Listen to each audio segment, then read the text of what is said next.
Hello, I'm Reverend Paasewe, and along with my wife, we will be talking about tips on successful marriage. I want to welcome my wife, Mr. Dahlene Paasewe.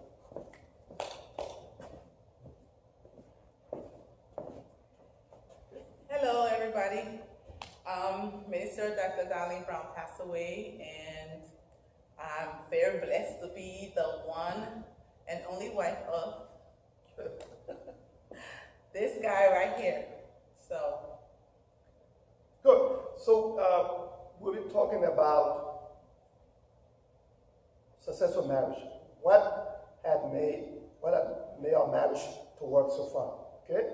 So the first thing that I can attribute it to is having God in our marriage. I'm going to elaborate. okay. I was just about to say, okay, Pastor, how long have you been married? Oh, good. That's good. I So, want you to talk about that too. yeah. Okay, so we've been married for 27 years and 11 months. Wow. So this September the 11th is going to make us 28 years married, and it's so exciting. I honestly will do it again with this guy. So we met in medical school, and the relationship blossomed to the point where we got married during the civil crisis. And here we are today with 6 children and 3 grandchildren. And of those 6 children, 4 of them are adults, 4 married, and 2 of them, one is the youngest is 11th grade in high school, and the one older than her is still in college. So just those 2 out of the 6 are still home. Good. So having said that, we as I said earlier on, that we have made God. God is the center and the bedrock of our relationship. All right? So we pray together. We go to church together. And when we have a dilemma, when we're having problems, we actually look to the Word of God. What does God say regarding this situation? What does the Bible say? And what the Bible says, there's no argument. Probably you can elaborate if you want to. Well, no, I think you said it all. Just putting God first in a marriage and understanding that marriage is an institution that was created by, the Lord. That's the first thing.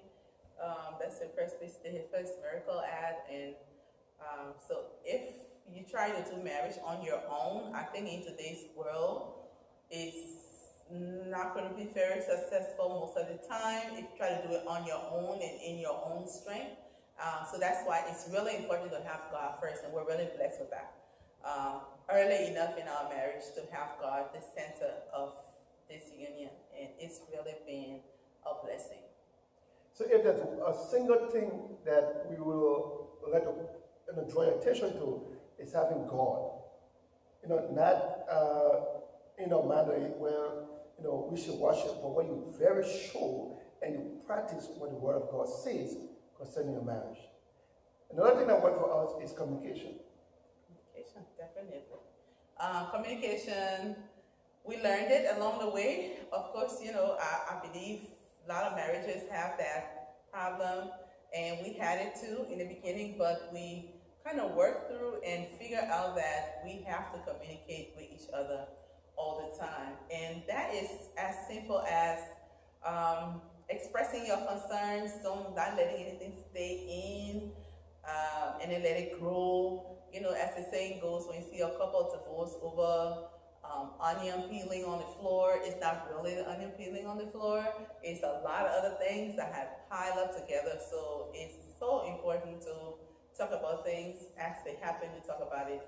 And in that line, we just establish our own little rules and things that will guide us along the way, which was, if something is very trivial, you might see it as, I don't really be talking about that, talk about something else. Even something as so long as important enough for your partner to bring it and say, look, darling, I want to talk to you about this, or why did you do that? It's important enough to give him the ear, give her the ear, and talk about it, because it might be trivial to you, but it might be something very important to them, because everyone is different.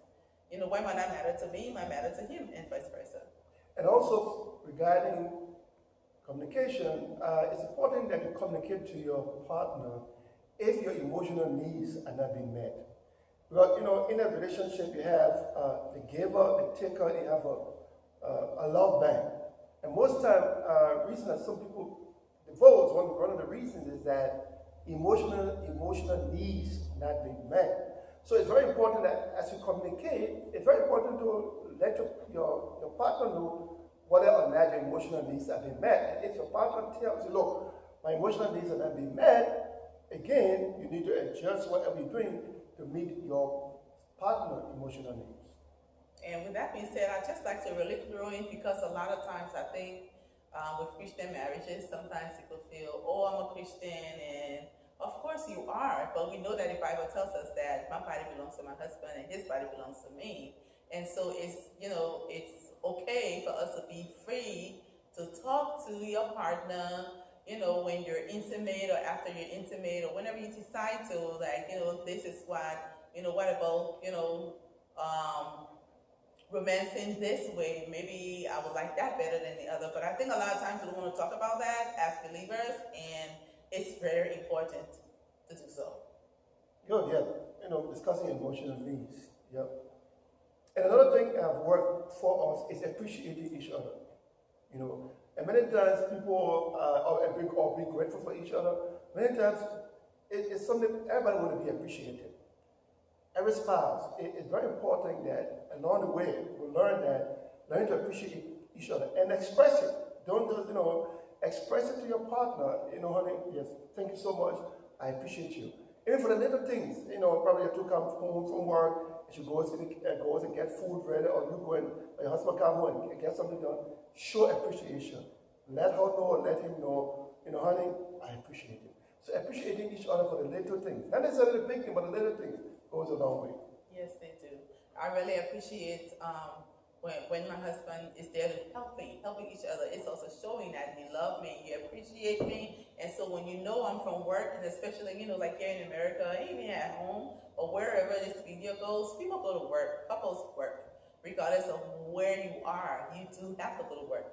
And so it's a sign of appreciation when my husband can come and say, oh, let me wash the dishes, or let me help you peel an onion while if we come home to cook, or just those little things along the way that we can do for each other, appreciating each other.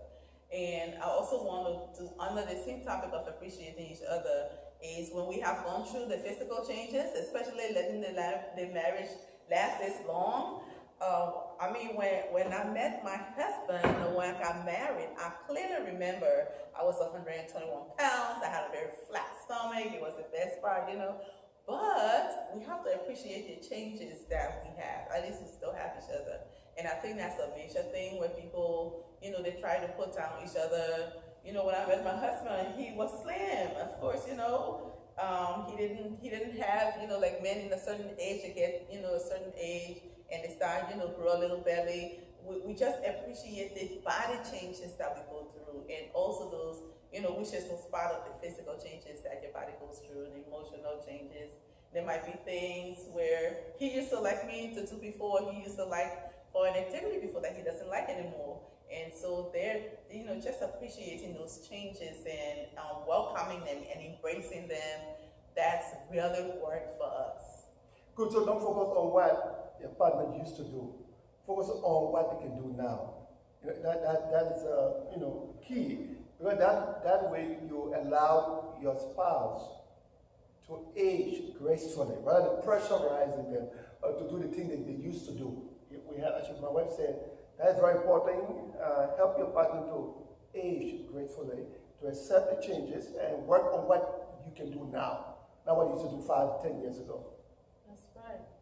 So then let's talk about trust. As we're doing this discussion, I just want to make sure that it's not any one thing, that there's none of these different things, not any one single thing will make a marriage a succeed. It's a collection of them. It's a collection of many, which we are just mentioning a few. So trust is one of those things that have really helped us not to fight a lot or have lots of quarrels about, because it has not been an issue for us early in our relationship. We understood to trust each other. And, you know, there's a saying, if there's no trust, there's no relationship. Because anything else is going to be like, really, are you faking because I know you don't believe me? Or you have to trust each other. And also trust not only with relationships and, you know, other parts of the relationship, but trust with finances. That if I know my husband is into my, you know, has to do something with my bank account, my bank card, that's also part of trust. And some people have issues trusting each other with finances as well. So I think trust also extensive. So I'll leave it and let you. Yeah, I also want to say something about finances. You know, the Bible says that for this reason, a man will leave his father and his mother, cleave to his wife, and her two shall be one. This is also for the mental scripture for marriage. So what does it mean? It says a man will leave, cleave, and her two shall be one. So the first thing, our mentality, we have to renew our minds. So before we got married, it was about mine. That's very important. That transformation has to be made. And after we get married, that mine mentality or vocabulary has to end. We have to transition to where it's now our car, our house, our children, even the car. It doesn't matter who. No, it's not my car. No, if my wife want to go out, she's going to a further distance. The car that's very good on gas, she takes that car. So it's not, this is my car, this is your car, this is my account, this is your account. That has to end, because the only way you can fully move into oneness when you look at everything as it's ours. It's no longer mine, it's ours. And the importance of doing that too when you have children is they're watching. And I think what you do, you know, they're going to become adults and they're going to do their own things, of course, but at least they will have an example to follow with, you know, oh no, my wife cannot touch my car. No, they most likely will not do that because they haven't seen the parents, you know, do that. So they're not just going to leave that topic and not just going to bring on children. Children can cause parents to pull apart. Children is very common. They have their way with parents. They'll ask, Daddy, can I do this? And Daddy will say yes. And then Mommy will come and say, did you tell him yes, you can do that? Why didn't you ask me? You know, so it's very important for the parents to get on the same page with how they're going to manage the children when it comes to discipline, when it comes to so many different things, but just children. Children have a way to drive a wedge between husband and wife. You have to be very careful with that. So we've been really blessed how we're able to manage that. And that's so true. And sometimes in marriage, on the website, the partner or the spouse that stronger, like when it comes to discipline the child, I think you should defer to her or him, because you know, children play, like you said, play between you guys, and it came a point where many times my kids come and say, oh, I want to go out. I say, go to your mom. Where I ask her. And, you know, she's more rigid, she's more systematic. You want to know where you're going, who are your friends, you know. So again, we it's about knowing each other's strengths and weaknesses, and we don't strive for each other's weaknesses, but the strength. Like in our marriage, I'm a long-term planner. I do a lot of planning, and my wife, she's very good at implementing. So she implements our plan. But we do it together. It's not, I don't play in isolation. But when it comes to implementing, I trust her judgment. She's a very strong implementer. And likewise, we sit and we plan, but I'm a long-term planner. And that's my strength.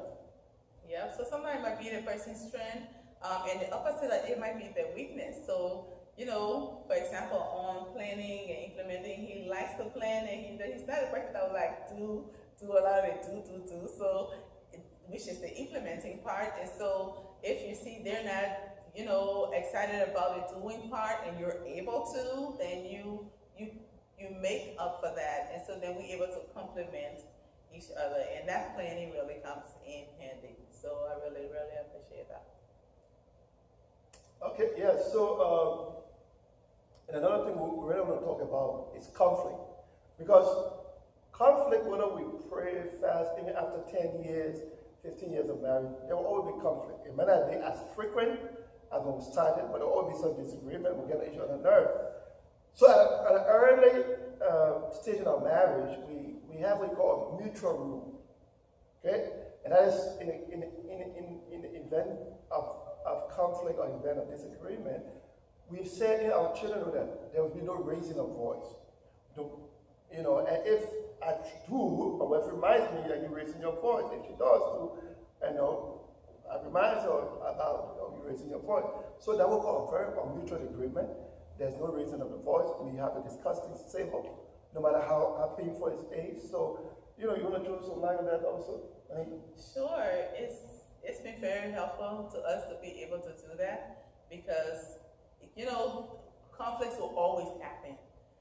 We've been married almost 28 years, and trust me, we still have first things popping up for the first time that we never had that experience before, so now we have to face it. So there will always be conflict, but I really believe that when a couple is consistently having the same confusion over and over, then that says that maybe someone is not listening to the other person.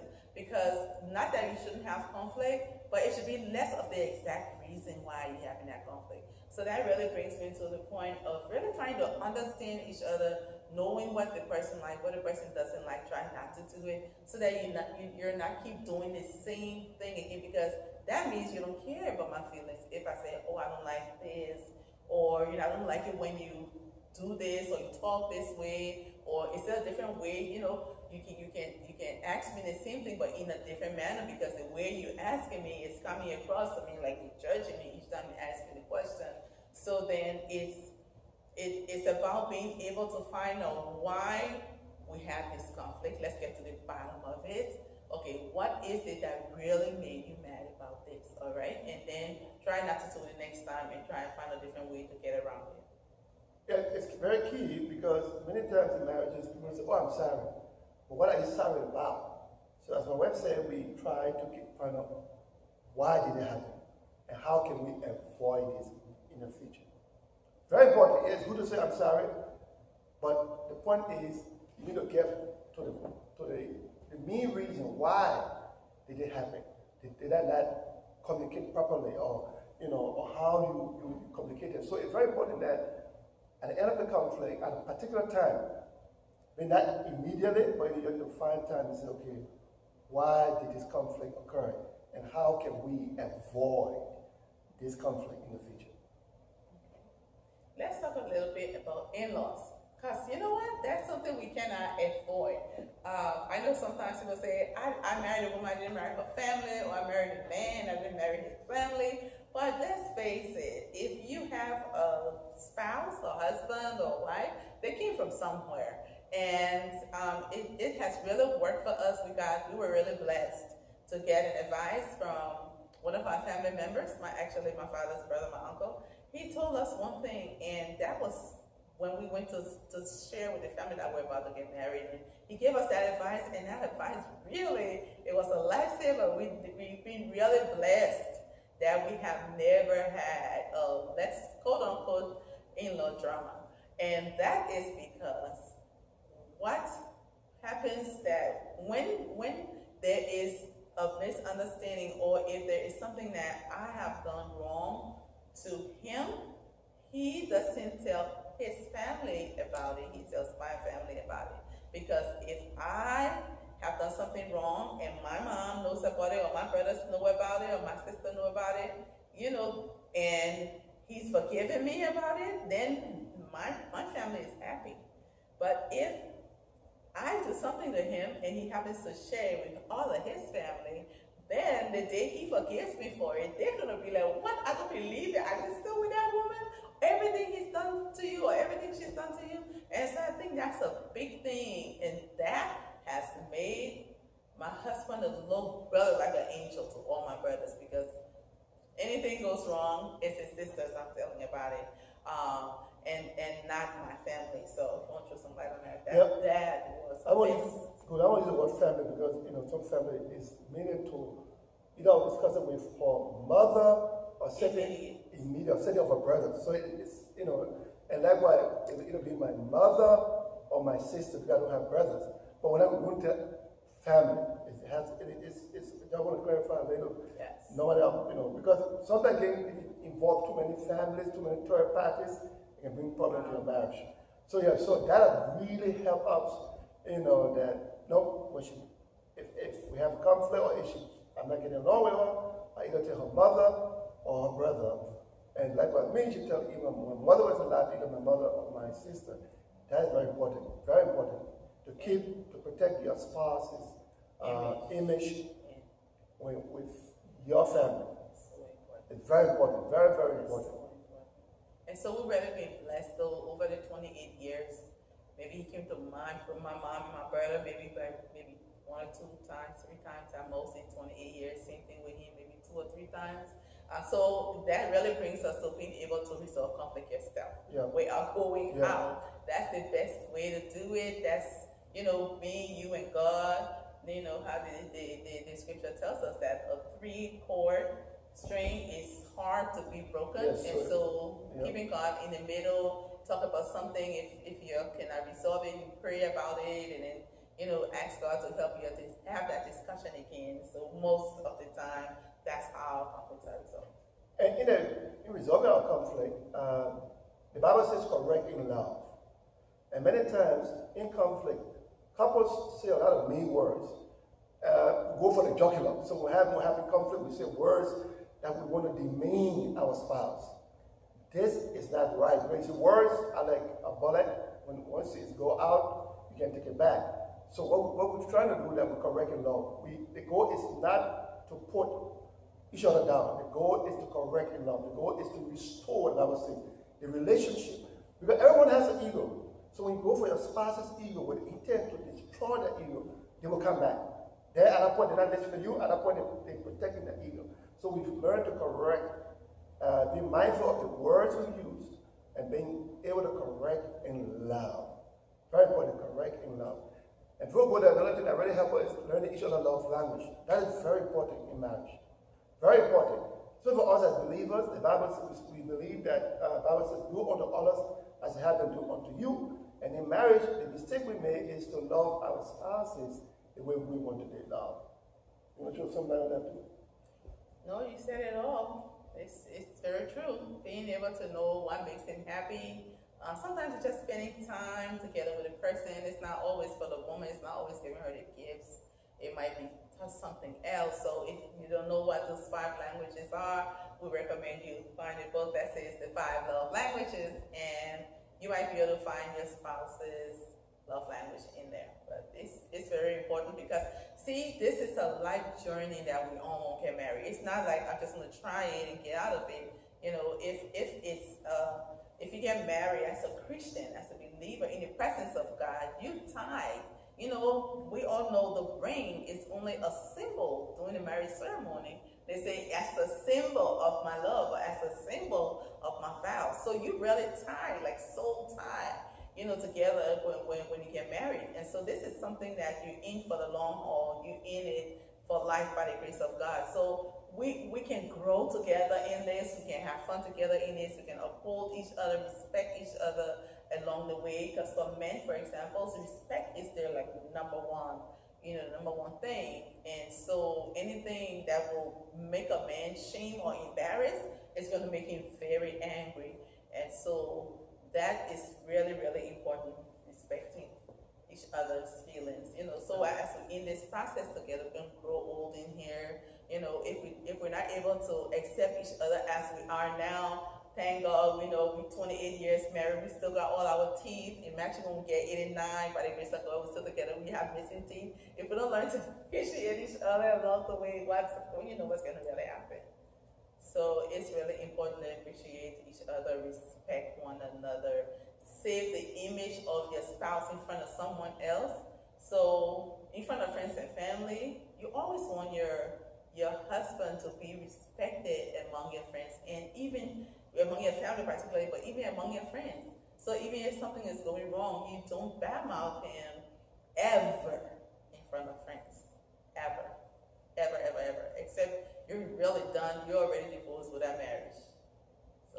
So also, again, just to add that respect is a need for the man. It's not a want. And likewise, love for the woman is a need, it's not a want. And we have to come to understand this. You have to, for guys, your wife needs love. So you have to both verbal, you have to verbalize it and tell her I love you and tell her you appreciate her, as well as for women, respect for the man is a need. Okay? As my wife said, I don't want to come back to the love language. I don't give a good illustration. Let's say you have two couples that get married. One speaks only English and the other speaks only French. And if that spouse that speaks only French tells her spouse in French that, and this spouse speaks only English, cannot understand any other language, tells her spouse, I love you in French, the spouse says, you're not understanding.